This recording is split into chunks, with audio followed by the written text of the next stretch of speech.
एक अत्यंत शांत और निर्मल झील का किनारा था। चारों ओर प्रकृति का मौन पसरा हुआ था।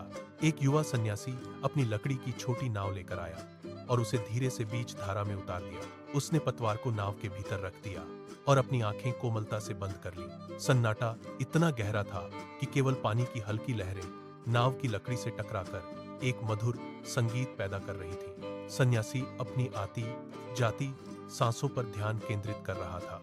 उसका मन धीरे धीरे शून्य की ओर बढ़ रहा था। वह इस शांति में पूरी तरह विलीन हो चुका था। हवा का एक हल्का झोंका उसके चेहरे को छूकर गुजर रहा था। वह प्रकृति और स्वयं के बीच के उस सूक्ष्म जुड़ाव को महसूस कर रहा था जहां कोई विचार शेष नहीं रहता। तभी एक तेज आवाज आई, थक। नाव जोर से हिली।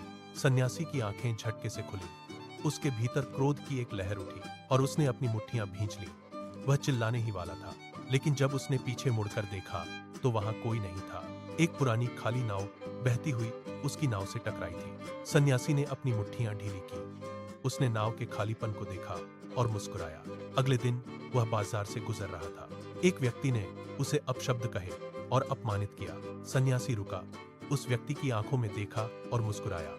उसने मन ही मन कहा, यह नाव भी खाली है। सन्यासी आगे बढ़ गया। उसने अपनी शांति को किसी और के व्यवहार की कठपुतली नहीं बनने दिया। अब उसका मन उस झील की तरह था जिसमें कोई भी बाहरी हलचल उसे विचलित नहीं कर सकती थी।